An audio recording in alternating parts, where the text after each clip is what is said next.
The wind doesn't just blow in the Blackwood forest, it breathes. It's a heavy, rhythmic sound that snakes through the needles of the ancient pines, carrying the scent of damp earth and something much older, something metallic and sharp. Sarah sat by the fire, her hands trembling as she fed the flames.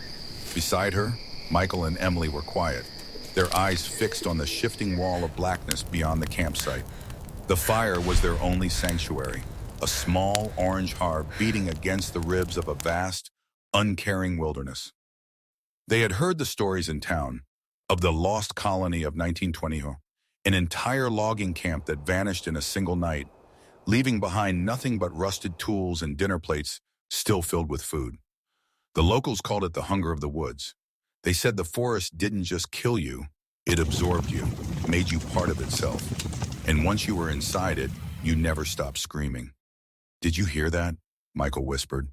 His voice was thin, stripped of its usual bravado. It wasn't the snap of a twig. It was a wet, rhythmic thud, thud, thud, thud, like heavy feet stepping through deep, thick mud. But the ground around them was dry.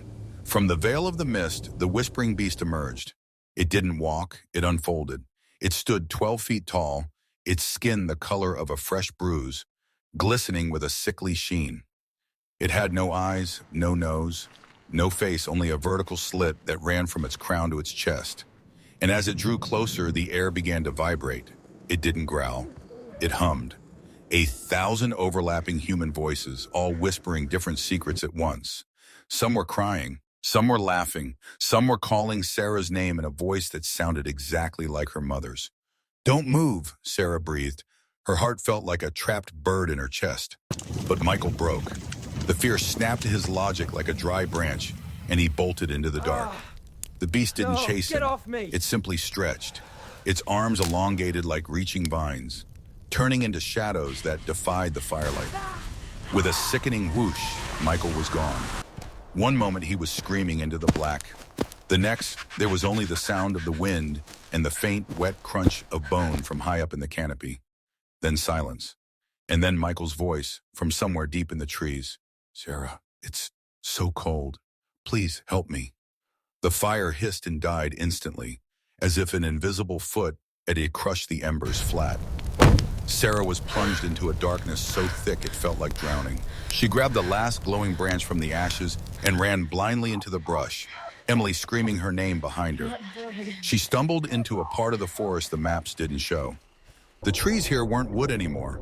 They were bone white, twisted like spines, dripping with a black, oily resin that smelled of old graves and copper.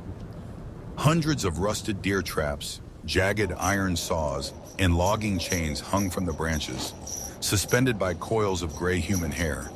They clinked and chimed in the cold wind, creating a dissonant, metallic melody that drowned out her own ragged breathing. This was the boneyard, the place where the lost colony had been dragged. As Sarah pushed deeper, her light caught movement in the fog. Figures, dozens of them, translucent, glowing, their faces smoothed over by the same bruised skin as the beast. The echoes, the loggers from 1924. They weren't ghosts, they were husks, hollow shells that had been emptied out and left standing. Their arms were raised, pointing deeper into the ravine, pointing her toward the place where the earth stayed open. Every step Sarah took felt wrong. The ground beneath her boots felt soft, alive like walking on a giant sleeping tongue. The air tasted metallic. The trees seemed to lean in closer. Then she heard it again. Michael's voice, but wrong, layered, like 10 versions of him speaking at once. "Sarah, I can see you from inside here." She looked up. The beast was above her, crawling down one of the bone-white trunks like a massive skeletal spider. It moved with a stuttering stop-motion gait that made her eyes ache and fall. Then the vertical slit on its head opened wider, and Michael's face pressed against the membrane from the inside, distorted and screaming. "It ate my fear," he sobbed, his voice breaking. "It ate everything I was afraid of, and now I'm just what's left. Please, Sarah, burn it. Burn it all." Sarah's hands shook as she knelt in the dirt, the cold seeping into her marrow. She pressed the glowing branch into a pool of the black resin at the base of a bone tree.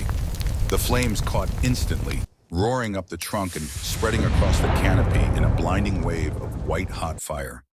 The creature let out a shriek, a sound like tearing metal and breaking glass, and recoiled into the smoke. But it didn't dissolve. It didn't die. It just pulled back into the deeper dark, laughing with 100 stolen voices.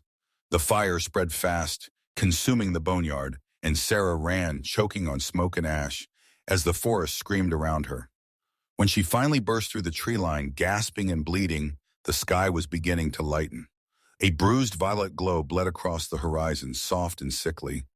She stumbled back toward the campsite, her legs barely holding her. The fire was roaring again.